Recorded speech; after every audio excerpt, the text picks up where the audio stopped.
A brutal murder. It was horrendous. It was absolutely terrible what they done to that man. A community in fear. It's a message. It's not just to kill someone, it's to imply what is possible by them. A drugs empire to protect, and death threats to any who dare to speak out against them, even the First Minister. And in a statement, Arlene Foster says, "This threat appears to have been issued because of my support for the Quinn family a year on from the brutal murder of Glenn Quinn." One of Northern Ireland's largest paramilitary gangs trades in criminality and murder under the banner of loyalism. South East Antrim, UDA.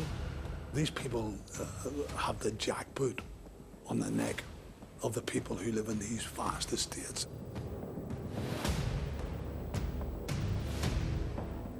This man, Glenn Quinn, had no connections to South East Antrim UDA, but paid with his life for speaking out against them.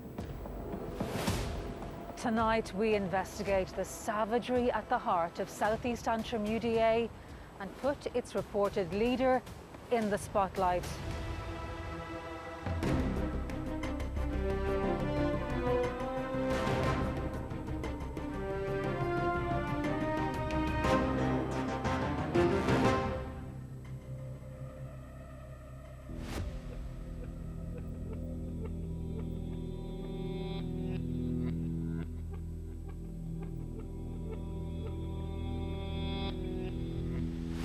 In 2020, French police begin finding modified mobile phones at the scenes of major drug seizures. Handsets like these, part of EncroChat, an encrypted messaging system used by organised crime gangs across Europe to plot murders, sell weapons, and arrange drug deals. Then the EncroChat network is taken down.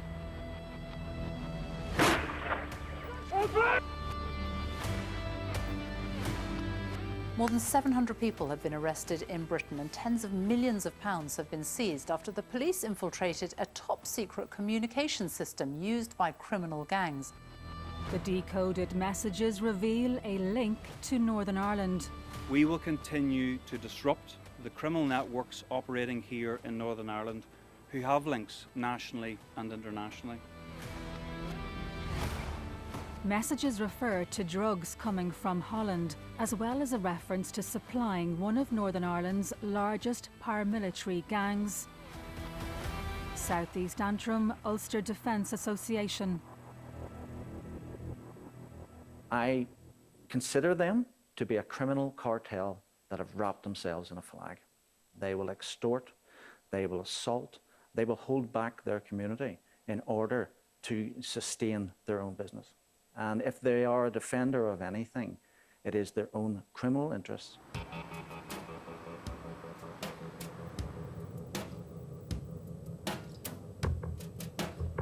Money drives South East Antrim UDA's criminal interests, made off the backs of communities who are ruthlessly subjected to a code of silence. Communities like here in Carrickfergus. Several sources told us that pockets of the town have long been under the control of South East Antrim UDA. Extortion, drug dealing, loan sharking are just some of the criminal activities that rake in thousands for the gang every month.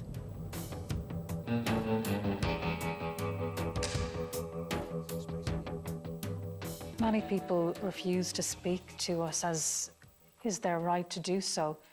One word kept coming up: fear. Are you fearful? I know that the biggest weapon that the paramilitaries have is fear, but I have someone greater on my side. I was born here in Carrickfergus in the mid-50s. Great sense of community here in Carrickfergus. Carrickfergus Castle. The Ulster magic now lies in such reminders of the stark history of this wild coast. The textile industry really took off, and ICI came into the town, Corals. These factories became major employers. The boom was relatively short-lived. Carrickfergus is a town in deep trouble, reeling under massive blows to the local workforce.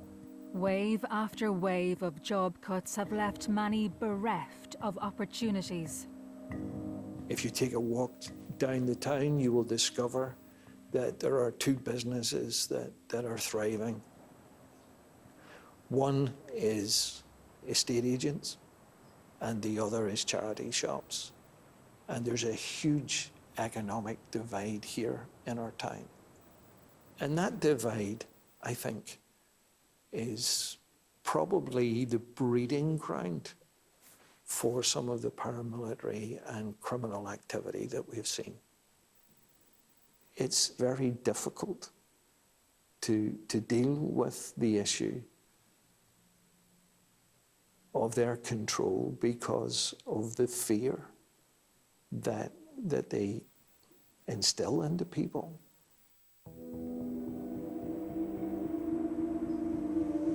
Pockets of Carrickfergus are on edge since the murder of a local man, Glenn Quinn, by South East Antrim UDA.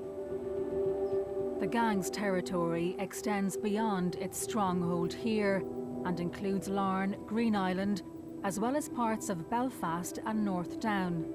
Security sources say with over 2,000 members, South East Antrim UDA is one of Northern Ireland's largest paramilitary gangs. Its strength, many say, can be attributed to its reported leader, who learned from the mistakes of others following the split within the UDA. One, done. 8 out, turn. Formed in 1971 from a number of loyalist vigilante groups, it went on to kill hundreds of people during the Troubles, using the cover name the Ulster Freedom Fighters. The UDA was only proscribed, declared illegal in 1992.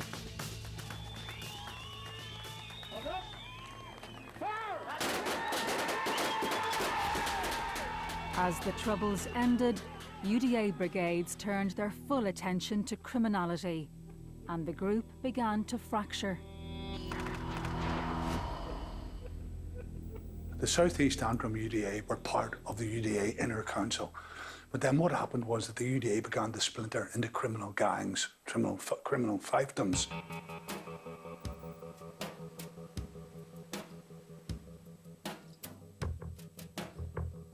For UDA brigadiers, crime paid.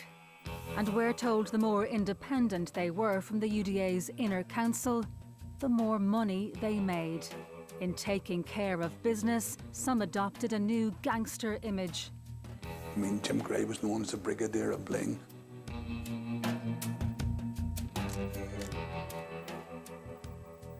Shukri was known as the Bookies Brigadier. Big Mad Dog Johnny Adair was on the bout, Muscle Man. They were all high profile. Running drugs empires, protection rackets and extortion was big business for the UDA, but it also led to feuding and bloodshed. The UDA moved in to take control of the Lower Shankill from Adair's supporters last night. Observers say his control of the area is at an end. Jim Gray was said to be a law unto himself. Last night, his career as a paramilitary finally caught up with him. The remaining brigadiers of Bling were now under pressure. The core of the UDA said they wanted rid of Shukri, and he began moving towards the South East Antrim Brigade for protection. So it was an opportunist move for the South East Antrim Brigade to break away and say, we're going to run our own empire, we're going to be autonomous as well. By that stage, the South East Antrim Brigade had evolved into drugs, into criminality, big time. The murder of John Gregg in 2003 heralded a new generation of leadership in South East Antrim UDA, and we're told the gang's money-making empire began growing under its new brigadier.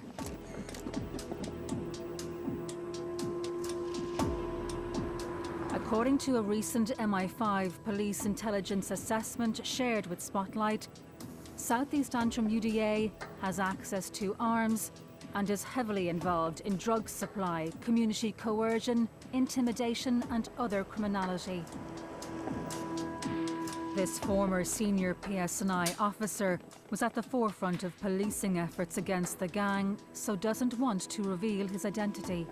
Why can't you show your face on camera? Because these people are completely ruthless. I believe it would put my life in danger. With regards to South East Antrim UDA, the criminal activity stretches from minor criminality, extortion, intimidation, thefts, racketeering, protection rackets, they're still into that. Robberies, drugs, murder. Loans, and they're big time loan sharks now. You might, for instance, be on the poverty line or close to it, and you need money. So you get a loan from the little old chap who just happens to be linked to an organisation. The interest rates and the compound interest on it, it goes bananas. They will take their benefits books off them. So that every time they go and get their benefits, they get the money and they bring it to the UDA.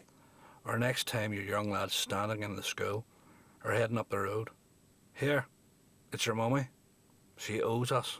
Tell her to give us a shout. And the wee lad's worried about his mummy. So the young lad can sometimes get sucked into working off mummy's debt. And so once they're in, how do you get out of it? South East Antrim UDA may be a standalone faction, but business is business. UDA sources have told us that the gang is the main supplier of drugs to the West Belfast UDA. Drugs is the big one. They have an appetite to make money, and there's an appetite to expand. This is an example of the drugs they deal. Cocaine, advertised in a video promoted on private groups online by a West Belfast UDA drugs dealer. We've blurred what was a mobile phone number to contact and place an order. Drugs for sale under the branding of loyalism.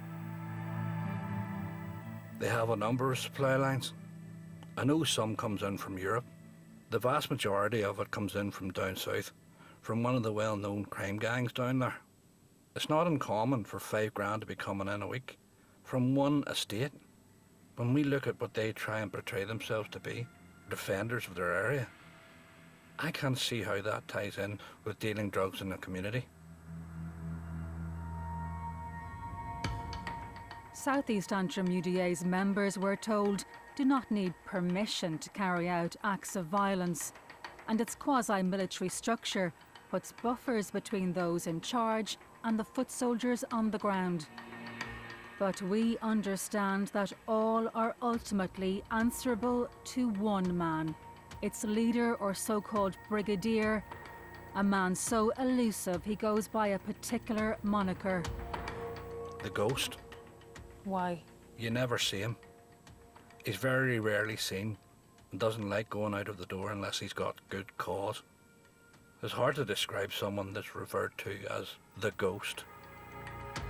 This is the man that a number of security and UDA sources have identified to us as the leader of South East Antrim UDA, Gary Fisher. According to our sources, a man whose obsession with secrecy and desire to avoid public scrutiny have earned him that nickname, the Ghost. Gary Fisher is very, very much a low profile, under the radar, no bling, but the main thing is people like Fisher just get on with the business, do the business, very much like a mafia godfather. We contacted Gary Fisher and put it to him that he is, according to loyalist and security sources, the leader of South East Antrim UDA, as well as other details. His solicitor wrote to us and said they were false and unsubstantiated allegations, adding that he has not been arrested on suspicion of any of the matters mentioned in the programme. He went on to describe his client, Gary Fisher, as an innocent man who has no involvement in criminality, and said it is clear that the standards of journalism now practiced by the BBC have fallen to the lowest possible point in common with the tabloid press.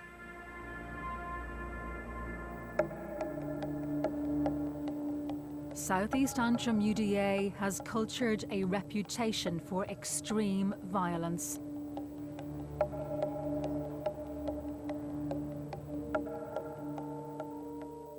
The murder of this man last year put the savagery of the gang centre stage. Glenn Quinn. He grew up in Carrickfergus with his brother Martin and family. He was terminally ill from a blood condition when he moved into a flat in the town just weeks before Christmas 2019. He's very proud of the flat. Glenn was very, very neat and tidy. Between him and my mum, they had made it lovely for him.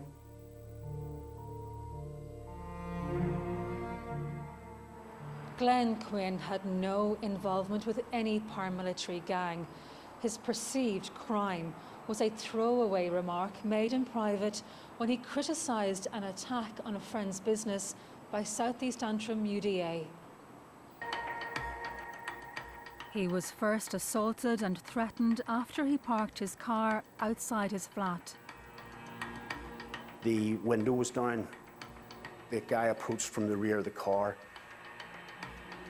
put his hand in through the window and shoved Glenn back and basically grabbed him by the throat. And he was really concerned because at the end of that assault, he was told by this person that the UDA were coming back to sort him out. Glenn told his brother and others the name of the man who assaulted him. Security and loyalist sources have confirmed to Spotlight that that person is known to them as a member of South East Antrim UDA. This is Glenn Quinn in a shop on the Woodburn Road in Carrickfergus. Less than 24 hours later, the threat against him was borne out.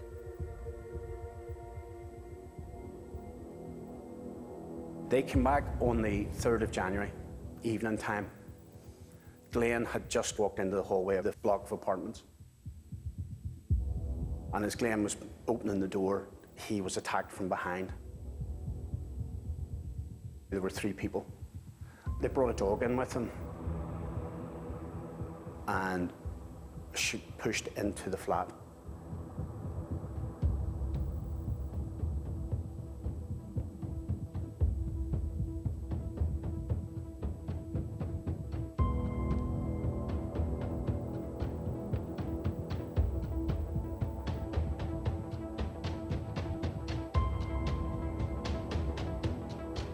These 3 people then give him a terrible beating.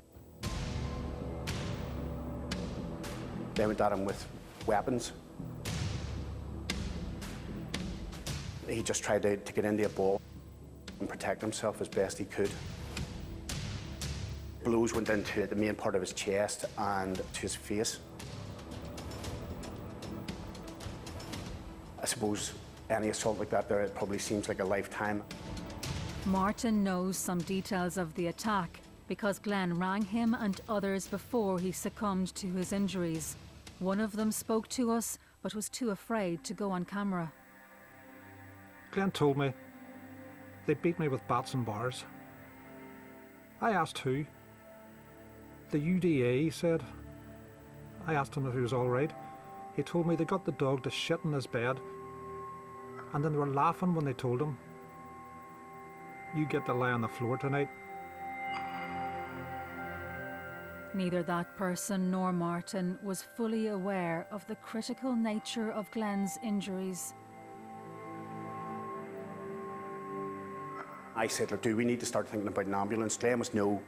He was quite lucid. And by no means did I think that Glenn had been assaulted so badly as he had been. The next was Glenn couldn't be contacted, and that's when Glenn's body was found. I still blame myself that I didn't act,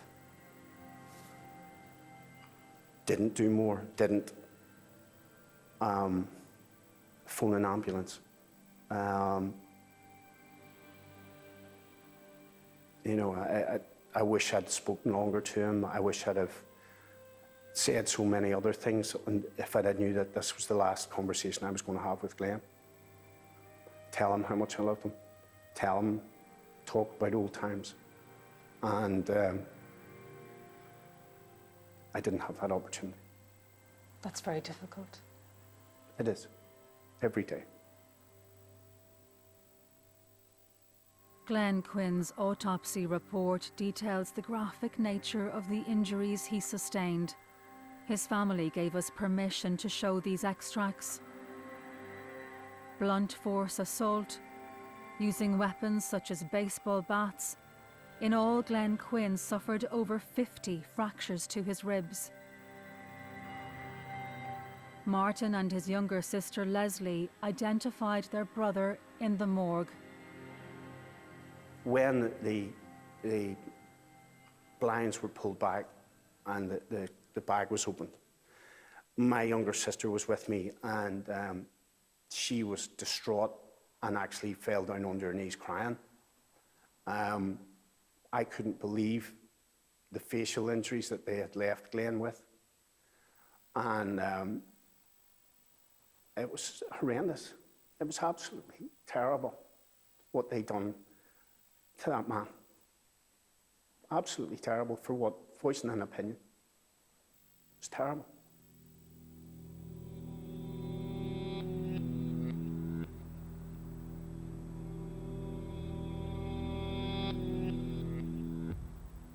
The attack shocked Carrickfergus and beyond. Many locals remain too scared to speak out. Glenn Quinn's murder, they say, is what happens when a ruthless gang is effectively out of control and perceives itself to be above the law. It's a message. It's not just to kill someone, it's to send a message to the community. It's to imply what is capable, or what is possible by them. You know, there's the victim, and there's the wider impact on that community, which comes back to, you know, why aren't people on camera? Why aren't people talking to the police? Because they're afraid. They're being intimidated.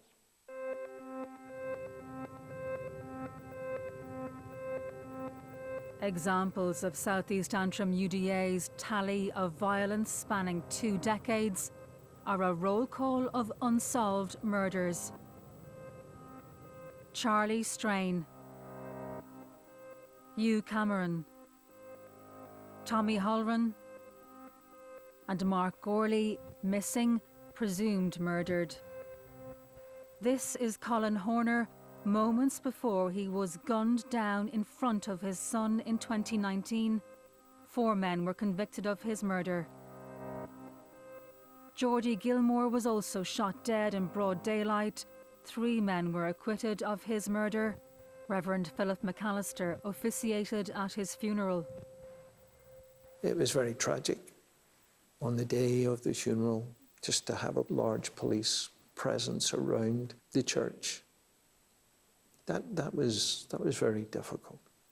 Do you ever despair for some pockets of Carrickfergus? For decades now, people have been living within such kind of parameters of control. I think that the powers that be know exactly individuals who are involved. It's very difficult to deal with the issue of their control because of the fear that they just instill into people.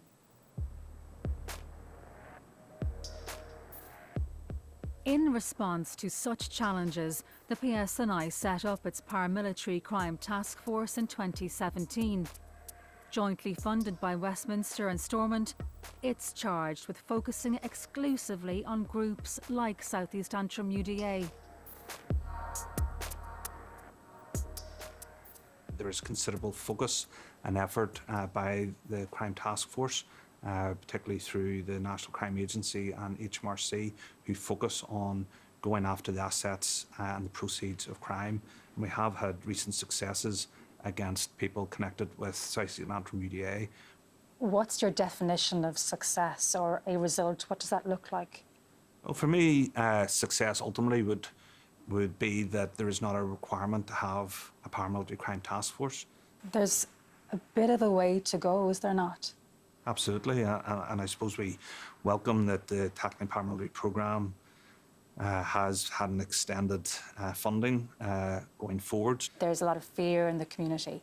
In that context, what would you say in relation to the Glen Quinn murder investigation? I think this is just not unique to South East Antrim or the Carrickfergus area and the Glen Quinn murder. If you take the most recent murder that this organisation has committed, we know that there are people within the community that have the knowledge and the key to that murder investigation.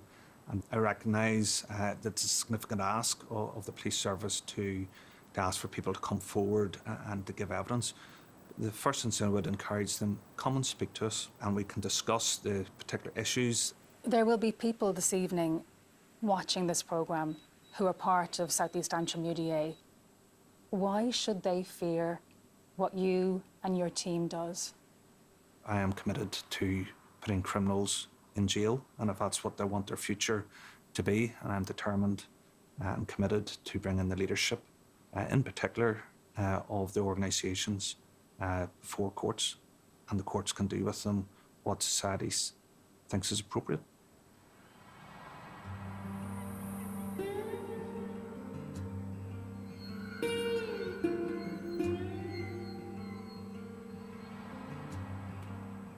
Tensions over the new trade border resulted in loyalist paramilitary groups withdrawing their support for the Good Friday Belfast Agreement.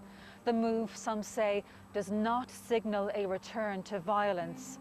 But when it comes to violence within their own communities, it seems that they never stopped. The Loyalist Communities Council represents loyalist paramilitary groups, including the UVF and UDA. The LCC's members say that criminality is an affront to the true principles of loyalism. We asked the LCC how it can credibly hold that position when the UDA is involved in drug dealing. The LCC did not respond to that question. For decades now, taxpayers have been subsidising projects designed to help paramilitaries transition away from criminality and violence. But to some, that policy is a form of political appeasement. If you're appeasing criminal gangs, the term I used to use, it's like feeding a stray cat. It's going to come back. And they will come about and create more and more rackets. And they'll create problems that they'll then come to the government to solve as a community representative, looking to be paid by the state. And do you have a view? Do you think there has been a level of appeasement from the political structures here? I think there has been. And maybe that was necessary in its time. But there has to be a drawdown on this.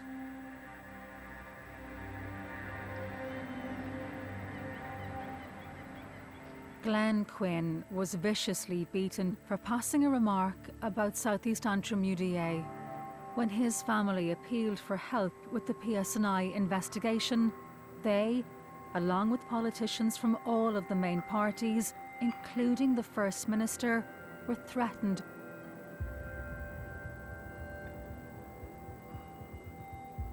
Glen was threatened, and then a week later Glen was murdered. I personally have been threatened 3 times. My mother has been threatened. Those threats came from the PSNI to us. They're threatening to shoot a 76-year-old woman. And again, that's part and parcel of how this organisation operates. They try to put people in fear. I want people to search their hearts, because next time, and there will be a next time, it might be their brother, it might be their son. And I'd asked them to do something to stop this, to break the silence and help us.